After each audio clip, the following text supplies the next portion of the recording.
There is a whole lot going on in this chapter, and it's kind of split into 4 or 5 different parts, but I really was curious about the part with Nico Robin. One Piece Chapter 261, Warrior Genbo vs. Heavenly Warriors Commander Yama. Well, ain't that some bullshit? Hello, my brothers and sisters of the Nerd Nation. I, as always, am Jim, here to bring you another review on the Skypean, the otherworldly, the godly tale of One Piece. Now, our last chapter, of course, saw things leaving off pretty much in the fight between Luffy and Wyper, and them both kind of using a strong cataclysmic power move against each other and just blowing the shit out of each other.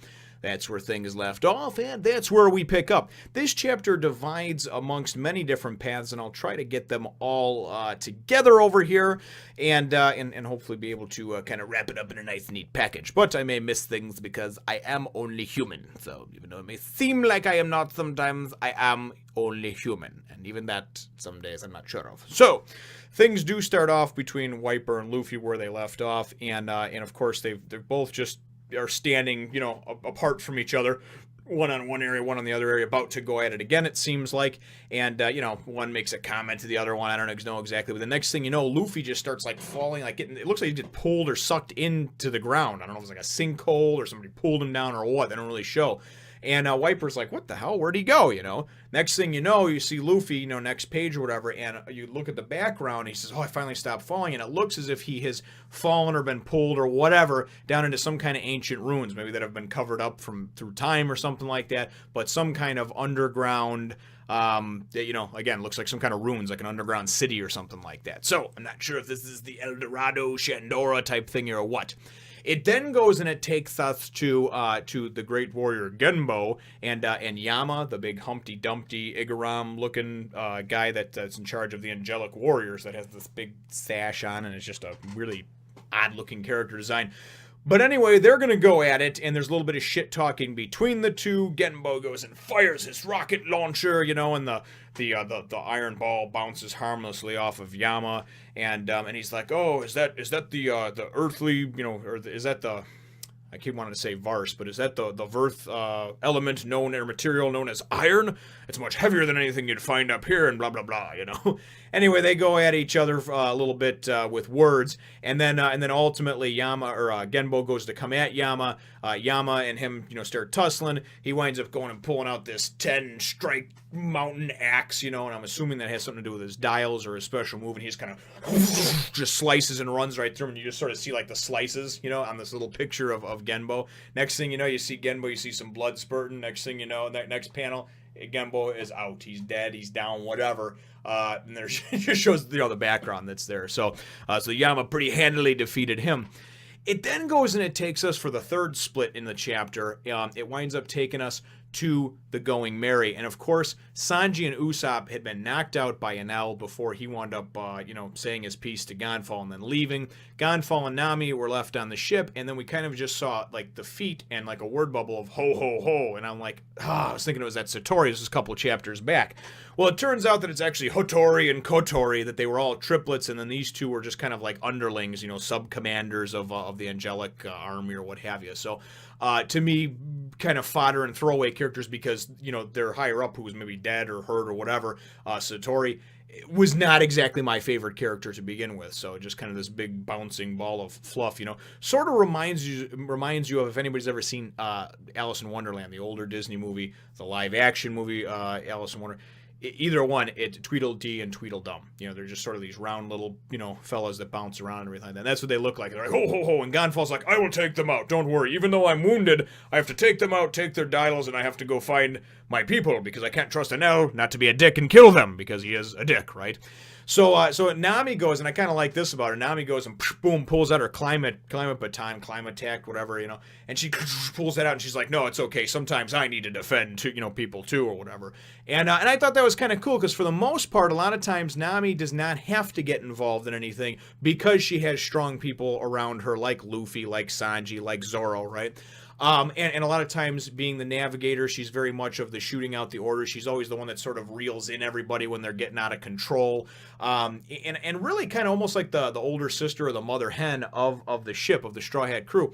But what I like about her is that when she needs to rise to the occasion, like when she and Zoro were paired off against Mr. One and Miss Doublefinger in Alabasta, she wound up beating her. And whether you want to say it was luck or it was because she wound up beating her with a shitty, faulty weapon that's actually very good if you knew how to use it, but Usopp never really gave her these cockamamie ass backwards instructions on how to use it, and she still was able to not only dodge some of these life and death attacks from obviously from Miss Doublefinger, but then actually defeat her. So certainly I think, and that was just one example, but I think that that's one of the reasons that I like her. She's a character that is not otherworldly strong, but she is strong when she needs to be, but she's always strong in conviction, strong of heart. So, and she likes money.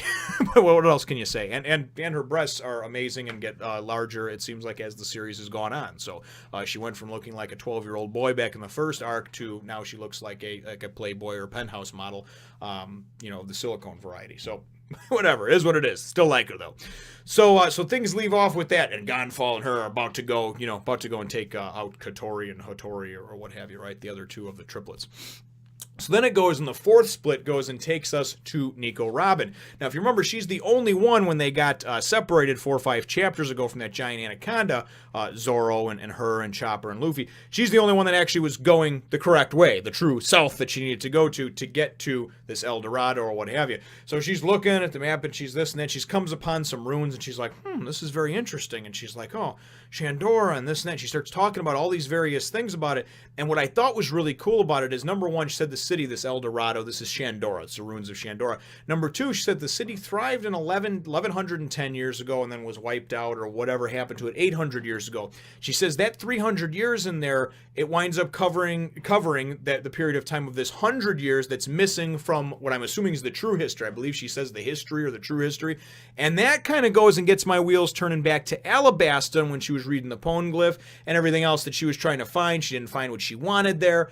But really, to me, it was very, very interesting in the sense that, okay, hopefully this is going to be, this is going to get integrated back into the storyline over here, because I like that type of stuff. And I got to tell you, I really like Nico Robin, too. Something about her, she just does it for me. I'm over here, I get to look at the figure of her every day. I'm actually working on a nice picture of her back here right now. And, I tell you, so I'm falling in love with a fictional character. So, actually, I wouldn't go that far. I really kind of like her as she's getting integrated more and more into the crew. And she just reminds me of like a really sexy Lara Croft from Tomb Raider, with kind of all the neat skills of like an Indiana Jones type deal, so except for I didn't want to sleep with Indiana Jones.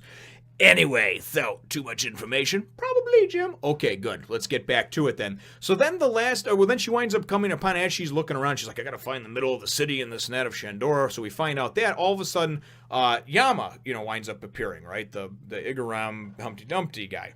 And he appears and he's just like, oh, pretty lady, what are you doing here, And then that's kind of how things end off over there, and you're like, oh, okay. So then the final split in the chapter winds up coming, and it takes us back from a couple of chapters ago to Gadatsu. And if you remember right, he is the other priest that kind of has the weird headdress thing that's actually his hair, and he's got the weird sort of thing where he holds his elbows in and stuff. And I don't know if this guy is like a creature from another planet, and people are trying to teach him, like, this is how you behave as a human, or what his deal is, because they're like trying to point out Chopper, and that Chopper is actually he thought it was an animal at first when he saw him a couple of chapters ago, just some wild animal, whatever, right? And they're like, no, Master Gadatsu, it's actually one of the Blue Sea people or what have you. And he's like, I can't see, and they're like, Master Gadatsu, it's because we can see the whites of your eyes. It means you're like rolling your eyes up into your head, So I don't know what this dude's deal is, and again, hopefully they'll explain it soon, because right now, he's that guy that if you see in public, you're just like, okay, come on, kids. No, don't look. No, don't make any eye contact. No, let's go. And you just shuffle on through, because it's just a person that just sort of gives off an aura of not so much, listen, I can be a little bit weird and strange at times, okay, but this is not even that. This is like another thing. This is like better stay away from him, because, he's probably one of those guys that you wind up seeing in an episode of like CSI or something like that he like collects heads for a living, It just seems a little bit strange to me. So anyway, so he comes upon Chopper, he comes up behind him, and then it's kind of neat how it works, because he's behind him, and then he's like, oh, where'd you go? And then all of a sudden Chopper goes, and Chopper's like, you! So it's almost like it's somebody that he recognized. So I don't know if Chopper saw somebody else, or if he does turn around and see Gadatsu, but that's how the chapter ends. That's where things leave off. And I'm just dying to dive into the next one over here. But Before I end things off, I got to, of course, ask the chapter question, and without revealing too much, if it has even come to pass yet, I don't know, in the actual main storyline where most of you are at, the 700s, I'd like to know what your thoughts are on the fact that we've, found out that this Shandora may kind of link into things, because I like how Robin said that. She's like, is there more secrets up here that, that basically I couldn't find down there anymore, like all the leads had dried up down there, and is this the thing that's going to help her push forward? Is this, I'm hoping, and my question is what are your thoughts on this, on what they've explained so far? And then hopefully, without giving too much away, you can kind of hint at, like, we're actually going to find out a little more about this, and you're going to enjoy it. That's what I'm hoping for. So kind of a roundabouts question over there, not really wanting to be spoiled. If it is too big of a spoiler, don't worry about it. But if not, it is kind of neat, and I would like to know. So, what's going on with that. So, feel free to hit the, well, of course, leave your answer to that question in the comments down below. Feel free to hit the thumbs up, the like button if you should think that I deserve it, and subscribe if you haven't done so already. We will look forward to catching all of yous in the next one, nation. She's so sexy, she's so fine. I wish Nico Robin was mine. Ooh.